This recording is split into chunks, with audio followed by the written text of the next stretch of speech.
লম্বা হয়ে গেছে, আলকামার মত হয় না, আলকামার কোনোভাবে মত হয় না। আলকামা আল্লাহ রাসূলকে ডাক দিয়ে বলে, ইয়া রাসূলুল্লাহ, নবী গো,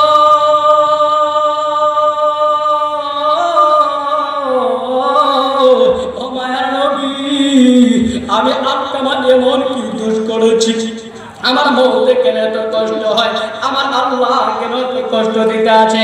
আমার নবী তখন সাহাবীকে ডাক দিয়ে বলে, ও আমার সাহাবীরা, যাও যাও আলকামার কাছে যাও, আলকামার কাছে যাইয়া কোরআন তেলাওয়াত করো। আমার আল্লাহ তাআলা যেন কোরআন তেলাওয়াতের বরকতে আলকামার মৌজের হালকা করে দেয়। সাহাবীরা আলকামার কাছে গেল, কোরআন তেলাওয়াত করা শুরু করলো, কোনো ভাবে মৌজ হালকা হয় না। সাহাবীরা ডাক দিয়ে বলে, ইয়া রাসূলুল্লাহ, ইয়া হাবিবাল্লাহ, নবী গো,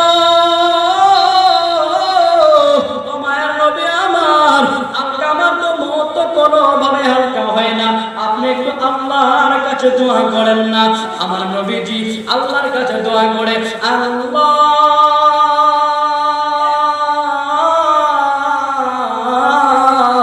আমার আলকামা এমন কি দোষ করেছে, আমার আলকামা এমন কি দোষ করেছে, আমার আলকামার মৌতে কেন এত কষ্ট? তখন আমার আল্লাহ বলে, ইয়া রাসূলুল্লাহ, ও মায়ের নবী গো, আজকে আপনার দোয়া আমি কবুল করতে পারলাম না। ও নবী গো, আপনার আগে এমন একজন মানুষ আমি আল্লাহর কাছে ফরিয়াদ জানায় রাখছে, ও নবী গো, তিনার তো আমি ফেরা দিতে পারবো না। তখন আমার নবীজি বলে, আল্লাহ, কে সে মানুষ? তখন আমার আল্লাহ বলে, নবী গো, তিনার গর্ভধারিণী মা, আলকামার গর্ভধারিণী মা আমার কাছে এরকম ফরিয়াদ জানায় রাখছে, নবী গো, আলকামা তিনার মার সঙ্গে অনেক বেয়াদবি করেছে, তার জন্য আলকামার মৌতের প্রতি এত কষ্ট হইতে আছে। তখন আমার নবী সাহাবীদেরকে ডাক দিয়ে বলেন, ইয়া রাসূলুল্লাহ, নবী গো, ভিডিওটা শুনছে খারাপ দেখা যায়, পর্দাটা সাহাবীদেরকে ডাক দিয়ে বলে, ও সাহাবীরা, যাও যাও আলকামার মাকে ডেকে আনো, আলকামার মাকে ডেকে আনো। আলকামার মা নবীজিকে আয়েশা বলে, ইয়া রাসূলুল্লাহ, নবী গো, বলেন বলেন কি বলবেন? তখন আমার নবীজি বলে, ও আলকামার মা, আপনার আলকামা এমন কি দোষ করেছে, আলকামার মৌতে কেন এত কষ্ট হয়? তখন আলকামার মা বলে, না, আলকামার মা খালি ঝাড় ঝাড় করে কান্না করে। তখন আমার নবীজি বলেন না কি হয়েছে? তখন আলকামার মা বলে, ইয়া রাসূলুল্লাহ, নবী গো, আমার আলকামা কখনো নামাজ কাজা করতো না, আমার আলকামা কখনো রোজা ছাড়তো না, ইয়া রাসূলুল্লাহ, নবী গো, কিন্তু আমার আলকামা আমি মার সঙ্গে অনেক বেয়াদবি করেছে, নবী গো, আমি আলকামাকে মাফ করতে পারবো না। তখন আমার নবীজি বলে, ও সাহাবীরা শুনো, আলকামা তো ওনার মার সঙ্গে অনেক বেয়াদবি করেছে, আলকামার মা তোমাকে মাফ করবে না, আলকামা মরে যাওয়ার পর তো জাহান্নামের আগুনে জ্বলতে হবে। ও সাহাবীরা, কিছু না করে নিয়ে আসো, আগুনের খণ্ড গড়ো। ও সাহাবীরা, আলকামাকে এই আগুনে জ্বালায় দেওয়া হোক। যখন আলকামাকে ওই আগুনে দেওয়ার জন্য আনলো, আলকামাকে যখন আগুনে দিবে, ওই সময় ওনার গর্ভধারিণী মা ডাক দিয়ে বলে, ইয়া রাসূলুল্লাহ, নবী গো,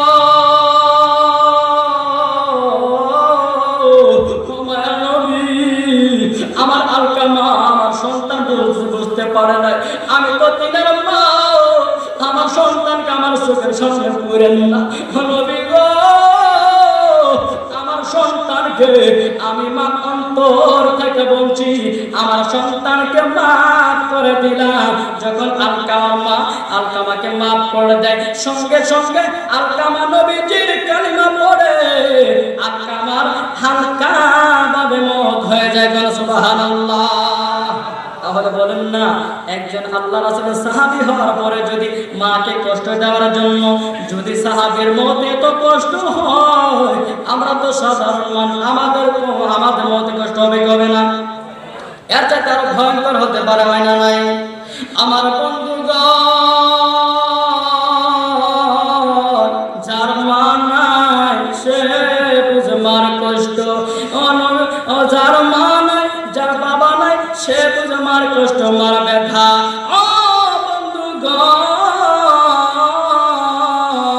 যে মা এত দামি, যে বাবা এত দামি, যে মার চেহারা দিকে তাকাইলে আমার আল্লাহ একটা করে কবুল হজের সওয়াব দিয়ে দেন, সুবহানাল্লাহ। বন্ধুগণ, আমার নবীজি একদিন সাহাবীদেরকে ডাক দিয়ে বলে, ও আমার সাহাবীরা শুনো, তোমরা কি কবুল হজের সওয়াব চাওনি? সাহাবীরা বলে, ইয়া রাসূলুল্লাহ, কে বানা চায়? ইয়া রাসূলুল্লাহ, নবী গো বলেন। আমার নবীজি বলে, ও সাহাবীরা রে, তোমরা যদি বাড়িতে যাইয়া তোমার মাকে সালাম দাও, আসসালামু আলাইকুম মা। তোমরা যদি বাবাকে সালাম দাও, আসসালামু আলাইকুম বাবা। ও সাহাবীরা শোনো, আমার আল্লাহ তোমাদের নামে আমলে একটা করে কবুল হজের সওয়াব দিয়ে দিবে, সুবহানাল্লাহ। আমার বন্ধুগণ, সাহাবীরা কিছু আড়লে জায়গা ঝাড়ঝাড় করে কান্না করতে আছে। তখন আমার নবীজি বলে, ও সাহাবীরা রে, তোমরা কান্দো কেন? তোমরা কান্দো কেন? সাহাবীরা বলে, ইয়া রাসূলুল্লাহ, নবী গো, ও মায়ার নবী, আজকে 3 মাস হলো বাবাকে কবরে রেখে আছি, আজকে 2 মাস হলো বাবা চলে গেছে। ইয়া রাসূলুল্লাহ, নবী গো, আমাদের মা নাই, বাবা নাই, আজকে আমরা এই বড় নিয়ামত থেকে আমরা বঞ্চিত হয়ে থাকলাম। তখন সাহাবীরা বলে, ইয়া রাসূলুল্লাহ, নবী গো, আজকে যদি মা বেঁচে থাকতো, আজকে যদি বাবা বেঁচে থাকতো, আমরা এই আমলটুকু করতে পারতাম। তখন আমার নবীজি সাহাবীদেরকে কান্দন দেখে আমার নবীজি বলে, ও আমার সাহাবীরা রে, তোরা বুঝিয়ে গেলি আমি নবী হইতেছি। আমি নবী যখন মার করবে 6 মাস, আমার বাবা দুনিয়া থেকে চলে গেছে। আমি নবী যখন 6 বছর, আমার মা দুনিয়া ছেড়ে চলে গেছে।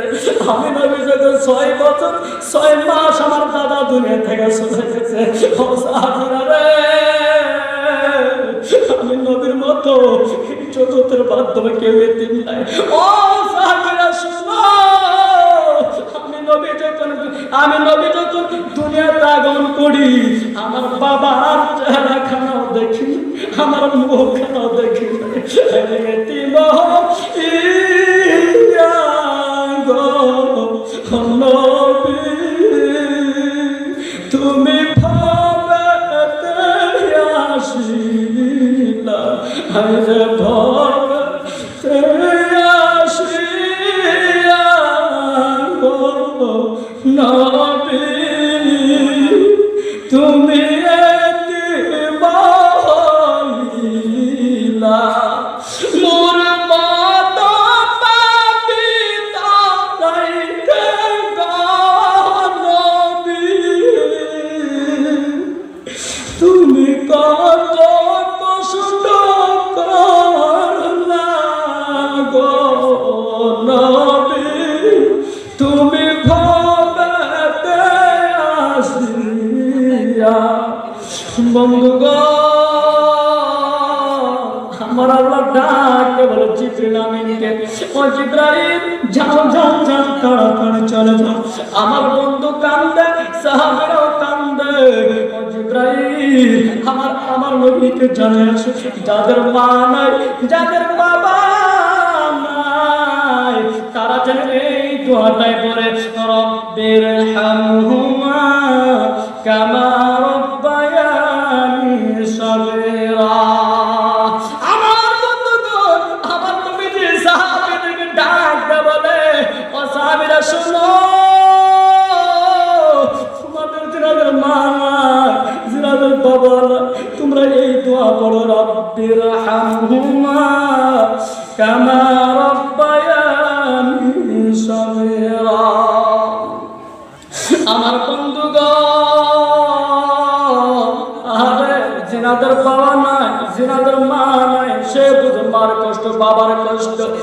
বন্ধুগণ, আজকে সন্তান মা থেকে মাকে চিনো না, বাবা থেকে বাবাকে চিনো না।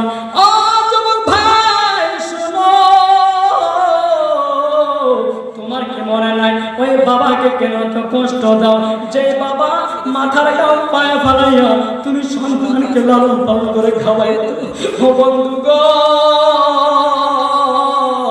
আরে যে বাবা নিজের কষ্ট বুঝতো না সন্তানের জন্য, ও বাবা শোনো, যার বাবা নাই, যার মা নাই, সে বুঝে বাবার কষ্ট, মাস কষ্ট। বন্ধুগণ, একদিন এক রাস্তাটা যাইতেছিলাম, হঠাৎ করে দেখি এক সাইডে একজন ছোট্ট বাচ্চা কান্না করতে আছে। ওই বাচ্চাকে জিজ্ঞাসা করলাম, ও বাচ্চা, ও ছোট ভাই কান্না করো কেন?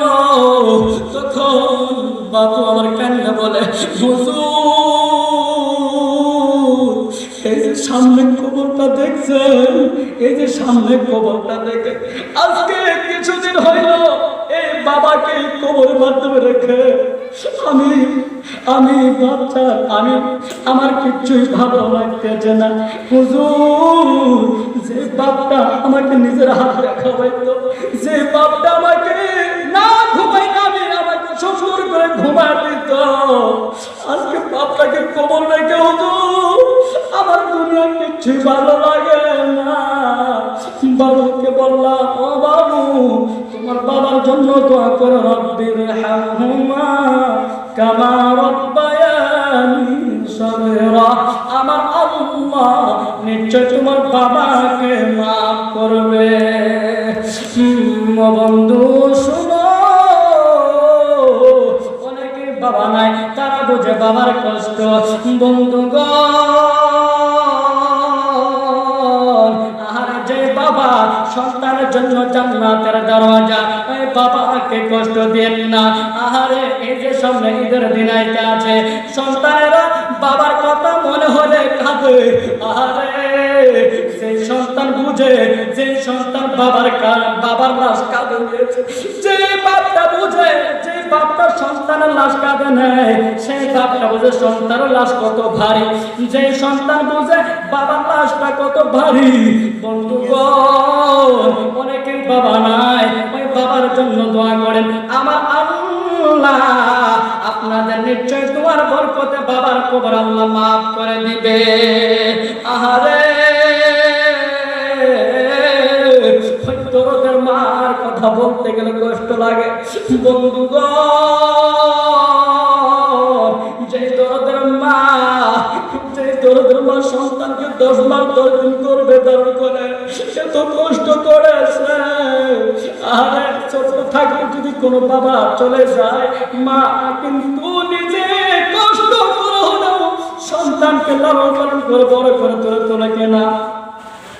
বন্ধুগণ, ওই মাকে কষ্ট দিয়ে না, যার মা নাই সে বুঝে মার কষ্ট।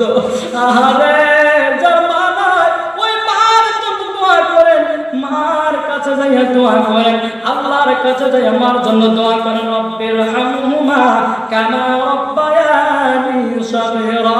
আমার আল্লাহ আপনাদের দোয়ার বরকতে ওই মা বাবার কবর আল্লাহ মাফ করে দিবে।